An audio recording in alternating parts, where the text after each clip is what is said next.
La Iglesia Católica tiene una posición doctrinal clara para no ordenar a las mujeres como sacerdotes.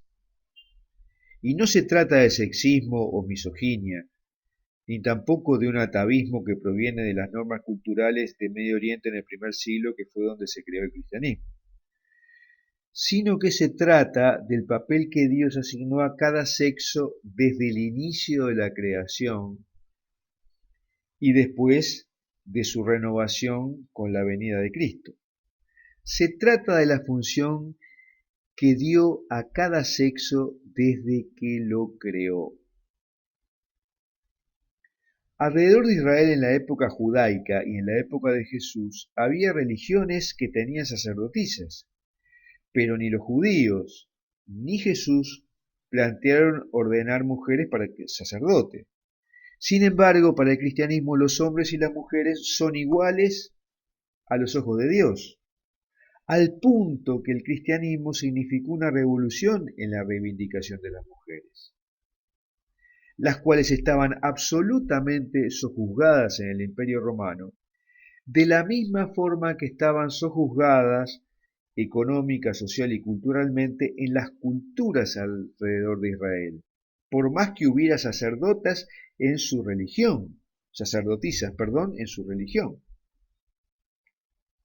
La Iglesia Católica tiene como objetivo ser fiel a las enseñanzas de Cristo. Sigue a una persona. Y Jesucristo fue siempre obediente a los mandatos de su Padre. Y hay algo que las mujeres no pueden hacer, que es representar a Jesucristo. ¿Podrían las mujeres decir en la consagración, este es mi cuerpo y esta es mi sangre? Porque en ese momento el sacerdote está representando estrictamente a Jesús. Y ese momento no es simbólico, sino la renovación del sacrificio de Jesús en la cruz, y por eso es tan importante la misa. Las mujeres no pueden hacer esto, pero sí otras actividades dentro de la iglesia. Pueden ser profesoras de teología, consejeras pastorales, directoras espirituales, catequistas, etc. Y también pueden ser religiosas. Veámoslo desde otro punto de vista. Cuando Jesús instituyó el sacramento de las órdenes sagradas, seleccionó solo a hombres, está claro. Pero ¿quién más importante que María luego de Jesús en el cristianismo?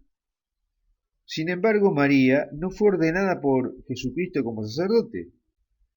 Y al respecto dice la Madre Teresa de Calcuta, nadie puede ser un mejor sacerdote que Nuestra Señora, pero ella se mantuvo solo como la sierva del Señor. Esto mismo pasa en las familias. Las mujeres, por diseño de la creación, son la guarda de la familia, mientras que el hombre debía ganarse el sustento para la familia. Claro que el feminismo actual difícilmente acepta, porque quiere una estricta igualdad entre los sexos, por lo menos, si no la supremacía de las mujeres. ¿Y por qué Jesús no ordenó mujeres? Porque el hombre y la mujer fueron creados a imagen de Dios, pero complementarios, no idénticos. A tal punto que en el Génesis, cuando Dios decide crear a la mujer, la concibe para que ayude al hombre, no como una igual, sino como su ayudante. Y cuando expulsa al hombre y a la mujer del Edén, le dice al hombre que tendrá que trabajar para ganarse el sustento. Eso se lo dice al hombre. El sexo no es simplemente un accidente, sino que es una parte de la función de cada uno. Por eso el matrimonio tiene funciones distintas y cada uno cumple una función distinta. Y en general, cada uno tiene una misión redentora en la obra de Cristo, que es distinta y personal. Debe quedar claro entonces que Jesús no era misógino ni siguió las convenciones de su época, porque hizo una revolución feminista respecto a lo que usaban los judíos.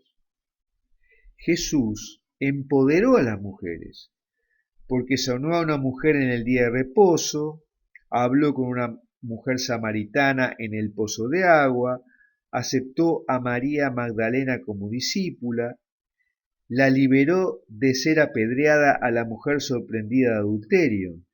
O sea, que hizo cosas prohibidas y reprobables para la cultura judía de ese momento, empoderando a las mujeres. Pero no consideró a las mujeres como sacerdotes, porque en la liturgia, que es la máxima expresión de la vida cristiana, el sacerdote oficia como alter Christus, hace el papel de Cristo y opera a través de él en el sacrificio eucarístico. Y eso sí que importa. Es teológicamente importante que el sacerdote actúe in persona Christi. Y otro tanto en el sacramento de la reconciliación cuando absuelve de los pecados en el nombre del Padre, del Hijo y del Espíritu Santo. Los argumentos que utilizan las feministas para presionar a la Iglesia para que ordene mujeres son absolutamente colaterales a esta visión de la Iglesia, porque no cuestionan la verdad central que maneja la Iglesia. Estos argumentos son, por un lado, el utilitario, de que la mujer puede hacer el trabajo igual de bien o mejor que el hombre. Pero ¿qué trabajo? ¿A qué se están refiriendo? No se están refiriendo al trabajo estricto que la Iglesia está pensando en la misa.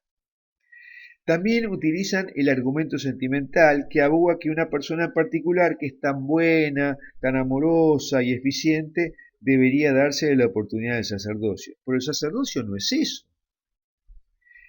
Y también está el argumento de los derechos civiles, que dicen que los hombres y las mujeres son iguales en derecho. ¿Pero derechos a qué? Estos tres argumentos reclaman un tipo de justicia. Pero la justicia, tal como la ve Dios, está relacionada con el plan de salvación y con el diseño de la vida humana en general desde la creación, y no con la justicia humana relacionada con un ser humano en particular. La Iglesia Católica no puede ordenar mujeres porque la Iglesia se ajusta a un plan mucho más grande que es el orden de la economía de salvación. Ningún papa tiene la autoridad para cambiar la norma, como bien lo dice Juan Pablo II. Esto no se trata de un derecho, como dicen las feministas, sino que el sacerdocio es un llamado de Dios para servirle de una manera especial. Y cuando alguien reconoce los signos del llamado de Dios, debe someterlos humildemente a la autoridad de la Iglesia para que ésta se expida.